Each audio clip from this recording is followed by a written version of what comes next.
आप देख रहे हैं सत्यहिंदी.com। एक नजर अब तक की सुर्खियों पर। अमेरिकी राष्ट्रपति डोनाल्ड ट्रंप ने कहा है कि इस हफ्ते से लगाए जाने वाले नए टैरिफ सभी देशों पर लागू होंगे।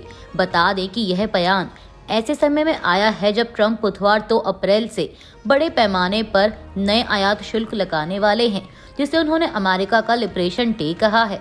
ये नए टैरिफ पहले से लागू टैरिफ के अलावा लगाए जाएंगे, जिनके तहत अमेरिका पहले ही एल्यूमीनियम, स्टील और गाड़ियों पर टैरिफ लगा चुका है।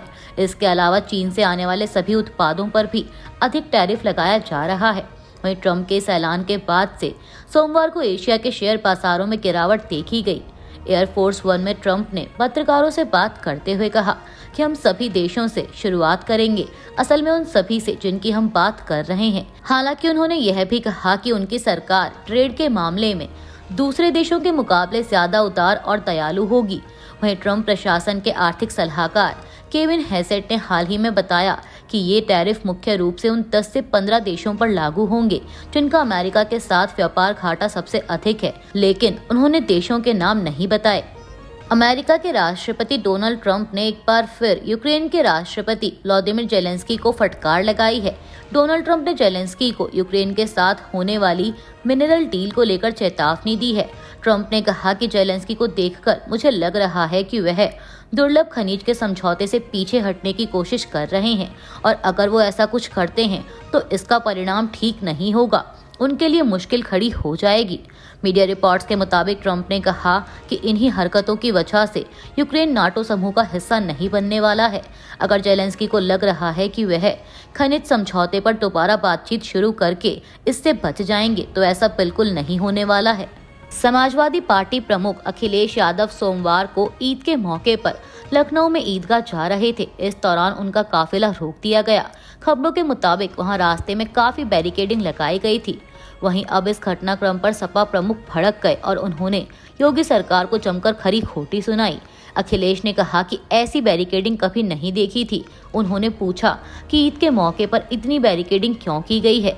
पुलिस ने मुझे रोका और जब मैंने उनसे पूछा कि वे मुझे क्यों रोक रहे हैं तो उनके पास कोई जवाब नहीं था। क्या मुझे इसे तानाशाही कहना चाहिए या इसे आपातकाल कहना चाहिए? मैंने कभी ऐसी बैरिकेडिंग नहीं देखी जो लोगों को उनके त्योहार मनाने से रोकने के लिए की गई हो। अखिलेश ने कहा कि भाजपा इस देश को संविधान के जरिए नहीं चला रही है। पश्चिम बंगाल की मुख्यमंत्री ममता बनर्जी ने सोमवार को लोगों से सांप्रदायिक दंगों को बढ़ावा देने वाले उकसावे में न आने का आग्रह किया और जोर देकर कहा कि उनकी सरकार निवासियों के साथ खड़ी रहेगी और यह सुनिश्चित करेगी कि कोई भी राज्य में तनाव पैदा न कर सके। पीटीआई के मुताबिक रेड रोड पर ईद की नमाज के कार्यक्रम को संबोधित करते हुए टीएमसी प्रमुख ने दावा किया कि दंगों को बढ़ावा देने के लिए उकसावे किए जा रहे हैं, लेकिन कृपया इन जाल में ना फंसे। पश्चिम बंगाल सरकार अल्पसंख्यकों के साथ खड़ी है, कोई भी राज्य में तनाव नहीं भड़का सकता। मुख्यमंत्री ने आगे भाजपा पर भी निशाना साधते हुए कहा कि अगर उन्हें अल्पसंख्यकों से समस्या है तो क्या वे देश का संविधान बदल देंगे। उन्होंने कहा कि मुझसे पूछा गया कि क्या मैं हिंदू हूँ। मैंने कहा मैं हिंदू हूँ, मुसलमान हूँ, मैं सिख हूँ, मैं भारतीय हूँ। आप क्या कर सकते हैं? वे बांट कर राज करना चाहते हैं, लेकिन हम ऐसा नहीं होने देंगे। मुंबई में एक प्रेस कॉन्फ्रेंस को संबोधित करते हुए शिवसेना यूबीटी नेता संजय राउत ने पीएम मोदी के नागपुर दौरे को लेकर कहा कि पीएम मोदी अपने रिटायरमेंट की घोषणा करने के लिए आरएसएस ऑफिस गए थे। राउत ने कहा कि मेरी जानकारी के अनुसार प्रधानमंत्री मोदी ने 10 से 11 सालों में कभी भी आरएसएस मुख्यालय का दौरा नहीं किया है। राउत बोले कि आरएसएस नेतृत्व में बदलाव चाहता है और पीएम मोदी अब जा रहे हैं। उत्तर प्रदेश की योगी सरकार द्वारा चैत्र नवरात्रि के दौरान धार्मिक स्थलों से 500 मीटर की दूरी पर अवैध बूचड़खानों पर प्रतिबंध लगाया गया है। इस फैसले पर कांग्रेस नेता संदीप दीक्षित ने समाचार एजेंसी पीटीआई से बात करते हुए कहा कि मांस की दुकानों पर लगाया गया प्रतिबंध एक तरह से उचित नहीं है।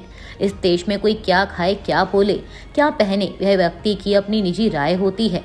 मैं मान सकता हूं कि कभी मंदिरों के, मस्जिदों के, गुरुद्वारे के आसपास कुछ ऐसी दुकानें हैं जिन पर कुछ दूरी का प्रतिबंध लगाया जाता है, लेकिन ये जो नई बात है भाजपा की सरकारों में जबरदस्ती अपने तौर तरीकों को थोपना, अधिकतर उन्हीं चीजों पर केंद्रित रहना जो एक समाज या समुदाय के खिलाफ बनती है, हर चीज में सांप्रदायिक दिखना, ये अपने आप में बहुत अनुचित है। आपको बता दें कि शनिवार को उत्तर प्रदेश की योगी सरकार ने 30 मार्च से लेकर 6 अप्रैल तक धार्मिक स्थलों पर 500 मीटर की दूरी पर अवैध बूचड़खानों पर प्रतिबंध लगाया है और 6 अप्रैल को रामनवमी के अवसर पर विशेष प्रतिबंध लगाए जाएंगे, जो इस दिन मांस की बिक्री पर पूर्ण प्रतिबंध रहेगा। विश्व स्वास्थ्य संगठन ने म्यांमार में भूकंप से प्रभावित लोगों की मदद के लिए तुरंत $8 मिलियन यानी करीब 66 करोड़ रुपए की सहायता मांगी है। मीडिया रिपोर्ट्स के मुताबिक इस भूकंप में लगभग 1700 लोगों की मौत हो चुकी है और हजारों लोग घायल हैं। इस बीच यूएन एजेंसी का कहना है कि अगले 30 दिनों में जरूरी स्वास्थ्य सेवाएं बहाल करने, घायलों का इलाज करने और बीमारियों को फैलने से रोकने के लिए मदद की जरूरत है।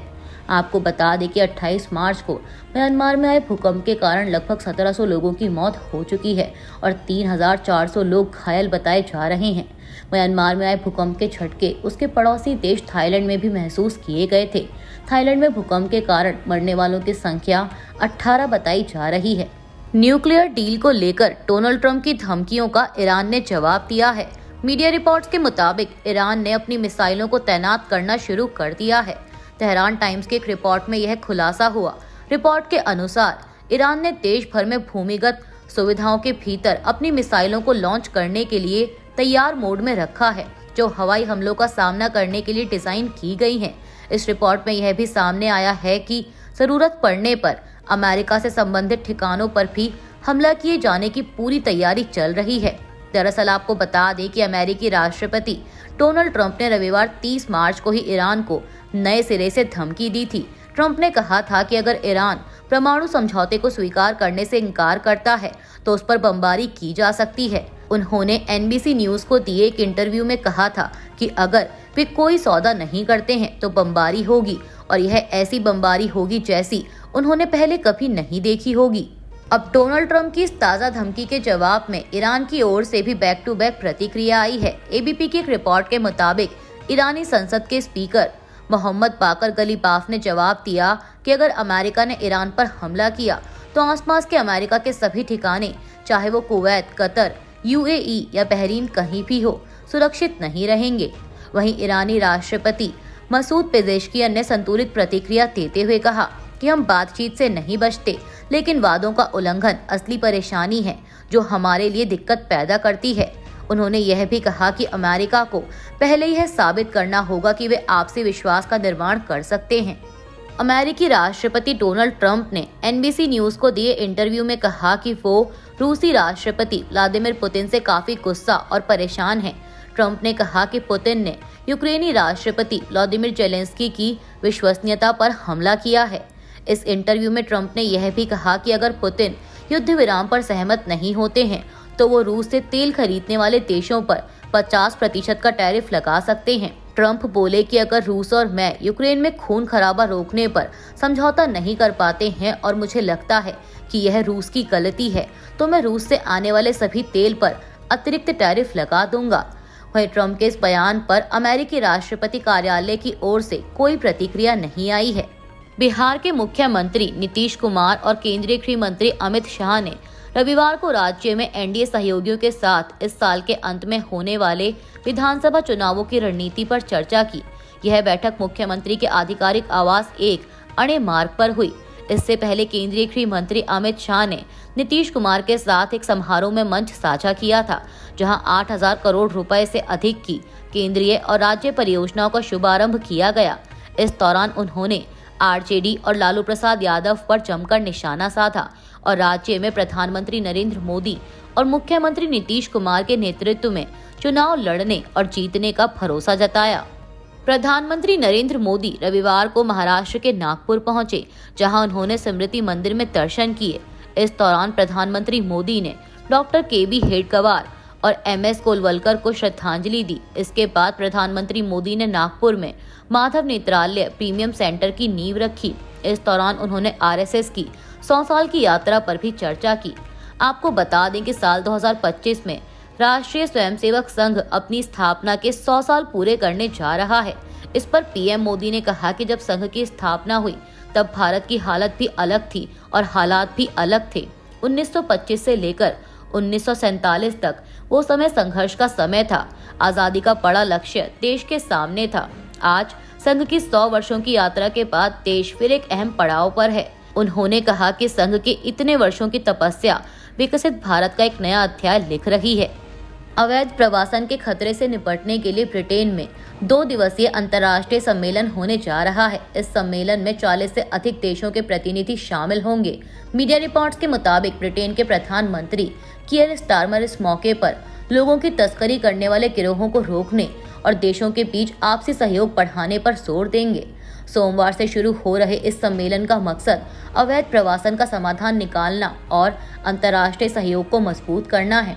आपको बता दें कि प्रवासन का मुद्दा ब्रिटेन सरकार के लिए बहुत अहम है। विपक्षी पार्टियां कंजर्वेटिव और रिफॉर्म यूके इस समस्या से सही तरीके से निपटने में नाकाम रहने का आरोप सत्ताधारी लेबर पार्टी पर लगा रही हैं। वहीं बैठक से पहले ब्रिटेन की सरकार ने घोषणा की है कि मानव तस्करी को रोकने और इस अपराध में शामिल लोगों पर कड़ी कार्रवाई करने के लिए 33 मिलियन पाउंड खर्च किए जाएंगे। अभी के लिए बस इतना ही। बाकी की खबरों के लिए जुड़े रहिए सत्यहिंदी.com के साथ। Copyright disclaimer under Section 107 of the Copyright Act 1976. Allowance is made for fair use for purposes such as criticism, comment, news reporting, scholarship, and research. Fair use is a use permitted by copyright statute that might otherwise be infringing.